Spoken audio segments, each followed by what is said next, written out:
جب سیدنا عمر رضی اللہ تعالیٰ عنہ پر حملہ کیا گیا تو ان کے لیے دودھ لایا گیا۔ جیسے ہی آپ نے دودھ پیا تو وہ آپ کی پسلیوں کے زخم سے بہہ نکلا۔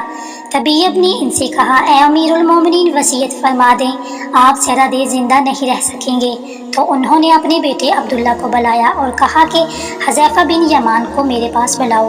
حذیفہ بن یمان حاضر ہو گئے۔ یہ وہ صحابی ہیں جنہیں نبی کریم صلی اللہ علیہ وآلہ وسلم نے منافقین کے ناموں کی فہرست عطا کی تھی، اور ان ناموں کے بارے میں اللہ پاک اس کے رسول صلی اللہ علیہ وآلہ وسلم اور حذیفہ بن یمان کے علاوہ کوئی نہیں جانتا تھا۔ حضرت عمر رضی اللہ تعالیٰ عنہ نے پوچھا، جبکہ خون ان کی پسلیوں سے بہہ رہا تھا، کہ اے حذیفہ بن یمان، میں آپ کو اللہ کی قسم دے کر کہتا ہوں، کیا اللہ کے رسول نے میرا نام منافقین کے ناموں میں لیا ہے یا نہیں؟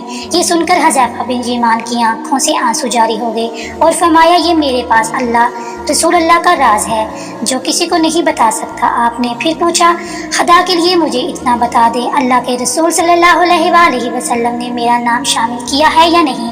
حذیفہ بن یمان کی ہچکی بن گئی اور کہتے ہیں، اے عمر، میں صرف آپ کو بتا رہا ہوں، اگر آپ کی جگہ کوئی اور ہوتا تو میں کبھی بھی اپنی زبان نہ کھوتا، اور وہ بھی صرف اتنا بتاتا ہوں کہ رسول اللہ نے آپ کا نام شامل نہیں کیا۔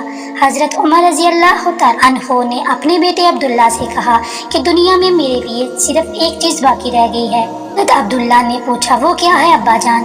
حضرت عمر نے فرمایا، بیٹا، میں جوار رسول صلی اللہ علیہ وآلہ وسلم میں دفن ہونا چاہتا ہوں، لہٰذا ام المومنین حضرت عائشہ کے پاس جاؤ، ان سے یہ مت کہنا کہ امیر المومنین عمر، بلکہ کہنا کہ کیا آپ عمر کو اپنے ساتھیوں کے قدموں میں دفن ہونے کی اجازت دیتی ہیں، کیونکہ آپ اس گھر کی مالکن ہیں؟ تو ام المومنین نے جواب دیا، یہ جگہ تو میں نے اپنے لیے تیار کر رکھی تھی، لیکن آج میں اسے عمر کے لیے ترک کرتی ہوں۔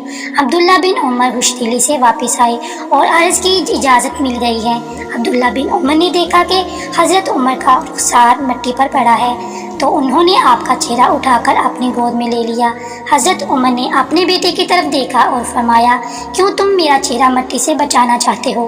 عبداللہ بن عمر نے کہا، ابا جان، لیکن حضرت عمر نے آپ کی بات کاٹتے ہوئے فرمایا کہ اپنے باپ کا چہرہ مٹی سے لگنے دو، بربادی ہے عمر کے لیے اگر کل اللہ پاک نے اسے نہ بخشا۔ حضرت عمر رضی اللہ تعالیٰ عنہ نے اپنے بیٹے کو یہ وصیت فرما کر موت کی گوش میں چلے گئے، اے میرے بیٹے، میری میت مسجد نبوی میں لے جانا اور میرا جنازہ پڑھنا، اور حذیفہ بن یمان پر نظر رکھنا، اگر وہ میرے جنازے میں شرکت کرے تو میری میت روضہ رسول کی طرف لے جانا اور میرا جنازہ روضہ رسول کے دروازے پر رکھ کر دوبارہ اجازت طلب کرنا اور کہنا، اے ام المومنین، آپ کا بیٹا عمر، یہ مت کہنا کہ مومنین ہو سکتا ہے میری زندگی میں مجھ سے حیا کی وجہ سے اجازت دے گی ہو، اگر اجازت مرحمت ماں دیں تو دفن کرنا، ورنہ مجھے مسلمانوں کی قبر میں دفن کر دینا۔ عبداللہ بن عمر کی نظریں حذیفہ بن یمان پر تھیں۔ وہ کہتے ہیں کہ میں حذیفہ بن یمان کو ابا جان کی نماز جنازہ پر دیکھ کر بہت خوش ہوا، اور ہم جنازہ لے کر رسول اللہ صلی اللہ علیہ وآلہ وسلم کی طرف چلے گئے۔ دروازے پر کھڑے ہو کر میں نے کہا، اے ہمارے آپ کا بیٹا عمر رضی اللہ تعالیٰ عنہ دروازے پر ہے، کیا آپ تدفین کی اجازت دیتی ہیں؟ ام المومنین نے جواب دیا، مرحبا یا عمر، عمر کو اپنے ساتھیوں کے ساتھ دفن ہونے پر مبارک ہو۔ ام المومنین نے اپنی چادر سمیٹی اور روضہ رسول صلی اللہ علیہ وآلہ وسلم سے باہر نکل آئی۔ اللہ پاک راضی ہو حضرت عمر رضی اللہ تعالیٰ عنہ سے، زمین کا چپا چپا جن کی عدل کی گواہی دیتا ہے، جن کی موت سے سلام یتیم ہو گیا، جن کو اللہ کے رسول صلی اللہ علیہ وآلہ وسلم نے زندگی میں جنت کی خوشخبری دی، پھر بھی آپ اللہ کے سامنے حساب ودہی اتنا خوف ہمارا کیا